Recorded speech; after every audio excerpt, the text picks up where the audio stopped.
বেশ, the snail class 10 এর হচ্ছে এবার খুব ইম্পর্টেন্ট রয়েছে the snail and the sea fever. ঠিক আছে, ভালো মতন এবার পড়তে হবে তোদের। তো দ্য স্নেল লিখেছেন হচ্ছে উইলিয়াম কুপার, নট কাউপার।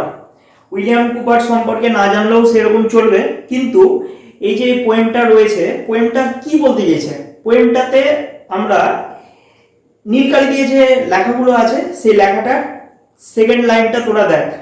ওখানে বলেছে কি, the poem takes us into the private world of a snail. দ্বারা লাইনটা, অর্থাৎ এই যে কবিতাটা, এই কবিতাটা একটা শামুকের ব্যক্তিগত জীবনটাকে ডিনোট করছে। আমরা সমস্ত কবিতাটা যদি পড়ি তাহলে দেখতে পাবো শামুক এমনই একটা প্রাণী, যে প্রাণীটা কি করে, যে প্রাণীটা কিন্তু নিজের মতন করে লাইফটা এনজয় করতে চায়। তো তারপরে লাইনে বলেছে দেখ, where it is seen to lead a self sufficient life. Sufficient life বলতে বোঝায় আত্মসন্তুষ্টি।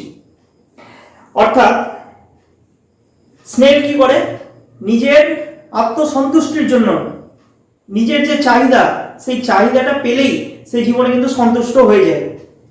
এইভাবে সে তার জীবনটা অতিবাহিত করে। We are allowed to observe, তো আমরা সক্ষম হব ইন মিনিট ডিটেইল, কয়েক মিনিটের মধ্যে, the small yet self continued world in which a snail lives. অর্থাৎ যে স্নেইল এমন একটা পৃথিবীতে বাস করে, সেই পৃথিবীতে বাস করার তার যে জীবন প্রণালী, জীবন যে শৈলী, সেটা কিন্তু আমরা কবিতাটা পড়তে গেলে কয়েক মিনিটের মধ্যে আমরা বুঝতে পারবো। তো উইলিয়াম কুপার কিন্তু একজন নেচার পোয়েট ছিলেন। তো নেচার পোয়েট এই উইলিয়াম কুপারের মতন আর একটা পরবর্তীকালে তোরা পড়বি যে উইলিয়াম ওয়ার্ডসওয়ার্থ।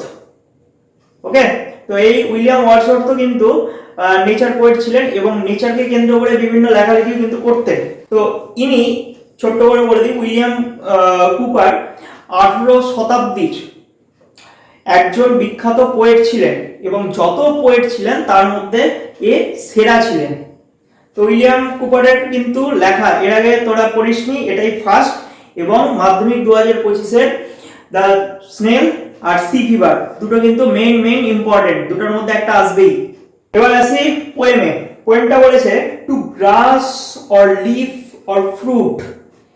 কবিতাটা পড়তে গেলে বেশ কিছু নতুন ওয়ার্ড পাবো, ওই ওয়ার্ডের বাংলা মানেগুলো জানতে হবে, তাই লিখে নিবি, নোটস বইয়ের ভরসাই থাকবি না। বলেছে two glass or leaf or fruit or wall the snail sticks close নর ফিয়ার্স টু ফল। ঘাসে হতে পারে, পাতাতে হতে পারে, ফলে হতে পারে, অথবা দেওয়ালে হতে পারে।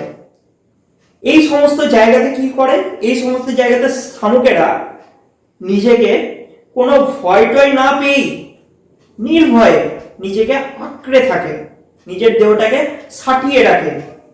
as if he grew their house and all together, সেখানে সে বড় হয়েছে, ওটাই কিন্তু ওর বাড়ি। অর্থাৎ আমরা যদি প্রকৃতিটা খেয়াল করি তাহলে প্রকৃতিতে আমি শামুকের যে জীবনশৈলীটা যদি খেয়াল করি তাহলে দেখতে পাবো শামুক কিন্তু পুরোনো দেওয়ালে থাকতে পারে, অথবা ধর আমরা কোনো ফল খেয়ে ফেলে দিলাম, সেই ফল পচা যে ফলটা, সেই ফলটাকে ঘিরে এক গাদা শামুক জড়ো হয়ে গেল, অথবা ঘাস বা পাতা, ওটাই ওদের মানে এনভায়রনমেন্ট, ওটাই ওদের হচ্ছে বাসস্থান।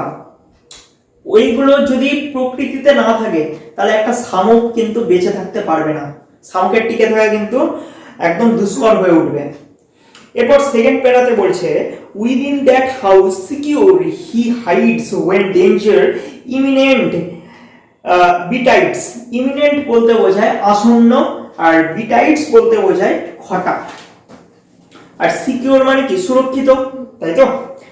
তাহলে যতক্ষণ না অবধি সে, এখানে একটা জিনিস খেয়াল কর, এই যে শামুকটা আছে কিনা, এই শামুকটাকে কিন্তু উইলিয়াম কুপার হি অর্থাৎ ছেলের সাথে তুলনা করেছেন। তার মানে এটা একটা ছেলে শামুকের কথা বলেছে। গোল করে দেয় ওখানে, ট্রু ফলস কিন্তু থাকতেই পারে, বা গুড়িয়া কোশ্চেন কিছু একটা থাকতে পারে, সাবধান এখানে।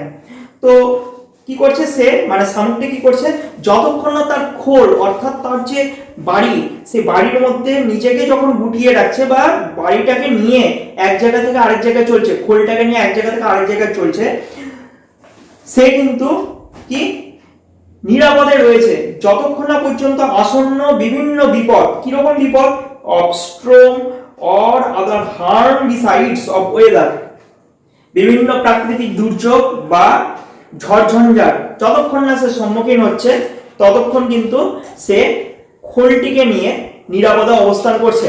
এবং যখনই দেখছে যে কোনো প্রাকৃতিক বিপর্যয় বা বড় সড়ো হচ্ছে ঝড়ঝঞ্ঝাট ইত্যাদির সৃষ্টি হচ্ছে, তখনই একটা শামুক কি করে, একটা শামুক কিন্তু নিজেকে গুটিয়ে নেয়, ওকে, খোলের মধ্যে গুটিয়ে নেয়। থার্ড প্যারাতে আসি, বলেছে give but his horns, horns মানে হচ্ছে সুর, সামনের দিকে দুটো সুর থাকে, আরশোলার থাকে, তারপর ধর বিভিন্ন পতঙ্গের থাকে, ঠিক তেমনি কিন্তু শামুকেরও দুটো সুর থাকে, সেটাকে হর্নস বলে। হর্নস দ্য স্লাইটেস্ট টাচ, হালকা টাচ যদি আমরা সেই সুরে করি কি হয়, his self collecting POW apostrophe আর যেটা আছে সেটাকে বলা থাকে পাওয়ার, পাওয়ারের এটা সংক্ষেপে কবি লিখেছেন। তো his self collecting power is such he shrinks, shrinks মানে কি সংকুচিত করা, নিজেকে গুটিয়ে নেওয়া, into his house with much displeasure, displeasure মানে হচ্ছে বিরক্তির সাথে। ধর আমাদের গায়ে যদি কেউ বিনা কারণে টাচ করে তাহলে আমাদের অস্বস্তি লাগবে, আমরা বিরক্তি প্রকাশ করব, ঠিক তেমনি কিন্তু স্নেলকেও আমরা যখন কোনো কাঠি বা কিছু দিয়ে খোঁচা মারি বা তার সুরে যখন আঘাত করি তখনই কিন্তু সে কি করে, বিরক্তি প্রকাশ করে, ডিস্টার্ব ফিল করে, কারণ সে তো একা থাকতে পছন্দ করে। এই একা থাকতে থাকতে একা জীবনটাকেই কিন্তু গোটা পৃথিবীটার পরিবেশটাকে খাপ খাইয়ে সে নিতে পেরেছে। এরপরে ফোর্থ প্যারাতে আসি, wherever he dwell মানে হচ্ছে বাসস্থান, he dwells alone except himself has chattels মানে হচ্ছে ব্যক্তিগত সম্পত্তি, none, well satisfied to be his own whole treasure মানে কি সম্পদ, treasure মানে সম্পত্তি। তাহলে তার যে ব্যক্তিগত সম্পত্তি বলতে বোঝাচ্ছে তার পিঠের মধ্যে যে সেলটা যে রয়েছে সেই সেলটাই তার ব্যক্তিগত সম্পত্তি। এই ব্যক্তিগত সম্পত্তিটাই কি তার নিজের বাসস্থান, এবং এটা ছাড়া সে কিন্তু থাকতে পারে না। তো এটার উপর ভরসা করেই বিভিন্ন প্রাকৃতিক দুর্যোগ তার জীবনে আসুক বা ঘটুক বা তাকে যদি কেউ ডিস্টার্ব করে তখনই কিন্তু সেই তার যে বাসস্থান অর্থাৎ তার যে পিঠের যে খোল, তার যে ব্যক্তিগত সম্পত্তি, সেই ব্যক্তিগত সম্পত্তির মাধ্যমে নিজেকে কি করে, আত্মরক্ষা করে। 4-5 বছর আগে যখন মধ্যশিক্ষা পর্ষদ থেকে এই বইটা দেওয়া হয়েছিল তখন 4টা প্যারাই ছিল, পরবর্তীকালে সেকেন্ড দুটো পরবর্তী প্যারা অ্যাড করা হয়েছে। তো এই যে লাস্টের দিকের যে প্যারাগুলো না, এটা ভালো মতন তোরা বুঝবি, এবং এই লাইন তুলে দিয়ে কিন্তু বিভিন্ন পরীক্ষাতে প্রশ্নপত্রও তোরা পরবর্তীকালে পাবি, আর মাধ্যমিকে যদি দেয় এখান থেকে আসতে পারে। তো বলেছে যে ফিফথ প্যারাতে থাস হারমিট বলতে বোঝায় সন্ন্যাসী, লাইক মানে সন্ন্যাসীর মতো, হিজ লাইফ হি লিডস, সন্ন্যাসীর মতন সে তার জীবনটা অতিবাহিত করে। একটা সন্ন্যাসী যে সাংসারিক মোহমায়া ত্যাগ করেছে, বিভিন্ন তীর্থস্থানে ঘুরে বেড়ায় বা শ্মশানে টশানে ঘুরে বেড়ায়, ওদের কিন্তু নিজস্ব কোনো থাকার জায়গাও সেভাবে থাকে না, আর টাকা পয়সাও কিন্তু সেভাবে থাকে না, মানে তারা মনে করে কি গোটা পৃথিবীটাই তার বাড়ি। সে ঈশ্বর আরাধনার মাধ্যমে কিন্তু নিজেকে একটা মনের মধ্যে সন্তুষ্টি প্রদানের একটা খোঁজ রাখে। ঠিক তেমনি সেই সন্ন্যাসীর মতন জীবনযাপন করে কে, দ্য স্নেল। কেন? কারণ তারও একা জীবন, সন্ন্যাসীর মতন বিভিন্ন জায়গাতে ঘুরে বেড়াচ্ছে। নো পার্টনার, তারপর সঙ্গী নেই। Of his banquet needs, banquet শব্দের অর্থ হলো অনুষ্ঠান গৃহ। কিরকম ব্যাপারটা, ধর কোনো একটা অনুষ্ঠান কোনো জায়গাতে হয়েছে, লজ বা কোনো একটা খোলা মাঠে যেখানে হচ্ছে বুফে সিস্টেমটা হয়েছে, সেখানে অনেক মানুষজন জড়ো হয়েছে, যার যেটা পছন্দ খাবার সে কিন্তু পছন্দসই খাবার কিন্তু খাচ্ছে, আনন্দ উৎসব করছে। এই যে গোটা যে ব্যাপারটা, এটাকে বলা থাকে ব্যানকোয়েট, মানে অনুষ্ঠান গৃহ। তো অনুষ্ঠান গৃহে কি হয়, বিভিন্ন ধরনের খাবার দাবার থাকে। তো পরের লাইনটা পড়ি, তারপর বলছি, and if he meets one only feeds the faster। যদি দেখা যায় কোন একটা স্নেল কোন জায়গাতে বসে বসে খাচ্ছে, সে কি করবে, সঙ্গী সাথী নিয়ে কিন্তু খাবে না। কেন? সে কিন্তু পৃথিবীতে একাই নিজের জীবনটা আনন্দ উপভোগ করছে, আর তার কোনো সঙ্গী নেই, 2 নাম্বার। তাই কি করছে, সে যদি দেখে যে তার খাওয়া দেখে অন্যান্য শামুকেরাও তার দিকে তেড়ে এসে তার খাবারের দিকে, তখন সে কি করে, সেই খাবারটা সে কিন্তু তখন তাড়াতাড়ি খেয়ে নেওয়ার চেষ্টা করে।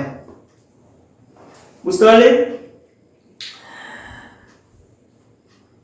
এবার লাস্ট প্যারাতে আসি, who seeks him must be worse than blind. যদি কেউ তাকে চায়, তবে সে অন্ধের থেকেও কোনো অংশে কিন্তু কম নয়। অর্থাৎ তার ধর কোনো একটা স্নেল কোনো জায়গাতে বসে আছে বা কোনো জায়গাতে খাচ্ছে কিছু,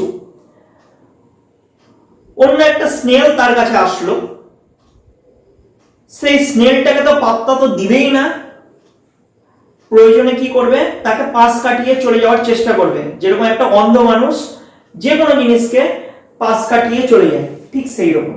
হি and his house are so combined. স্নেলের পিঠে কি থাকে, তার খোলটা আঁকড়ে ধরে থাকে না তারা। If finding it he fails to find it's master. এমন একটা সময় আসে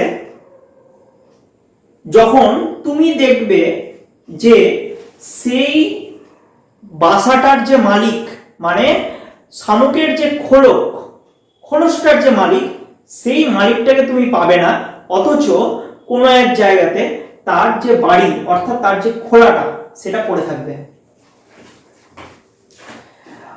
একটা সময় আসে স্নেইলের জীবনে কি হয়, তার পিঠের যে সেলটা, তার পিঠের যে খোলটা, সেই খোলটা ছেড়ে শামুক অন্য জায়গাতে চলে যায়। এটা পরিণত যখন বয়স হয় স্নেলের, বা মারা যাওয়ার আগে, বা কোনো দুর্ঘটনা বশত সে কিন্তু তার খোলসটা সে ত্যাগ করে। ঠিক যেইভাবে একটা টিকটিকি তার লেজটাকে ছুটিয়ে দেয়, ঠিক যেইভাবে একটা সাপ তার খোলসটা ত্যাগ করে, ঠিক সেই রকম কেসটাই কিন্তু স্নেলের ক্ষেত্রেও ঘটে। শামুকের খোলসটা বেশিরভাগ দেখা যায় হচ্ছে নদীতে, পুকুর পাড়ে, হ্যাঁ, রাস্তাঘাটে খুব কম দেখা যায়। আবার সমুদ্রেও সামুদ্রিক যেগুলো ঝিনুক বা শামুক হয়, ওইগুলোর কিন্তু স্নেল যখন কেউ স্নান টান করতে চায় তখন কিন্তু কুড়িয়ে টুড়িয়ে নিয়ে আসে, শোকেজে সাজিয়ে টাজিয়ে রাখে, দেখতে ভালো লাগে। ঠিক আছে, তো খাতা বের কর, খাতা বের করে তোরা 1 নম্বরের কোশ্চেন লেখ। আমি কোশ্চেনগুলো লিখে দিচ্ছি, এই কোশ্চেনের মধ্যে থেকে মাধ্যমিক পরীক্ষাতে কিন্তু যদি আসে কমন কিন্তু পেলেও পেতে পারিস। ঠিক আছে, এর বাইরে আসবে না, বিভিন্ন টেস্ট পেপার সলভ করার সময় বুঝতে পারবি। লেখ, what does the snail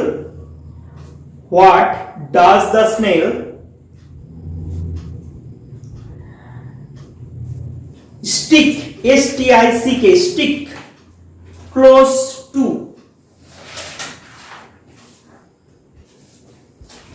Answer left, the snail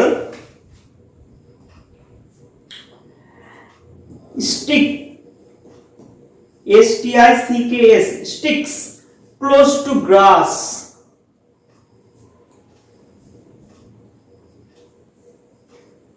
or fruit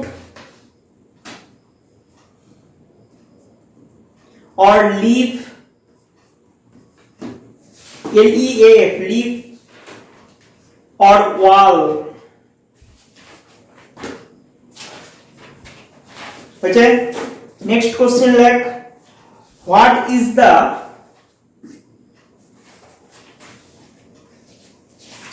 Mint, MEANT, mint. What is the meant by the house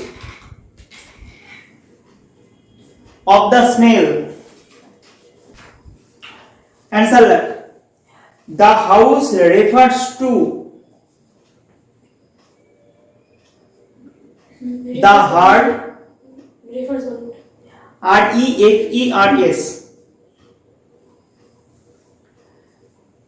The house refers to the hard shell, SHELL, of the snail.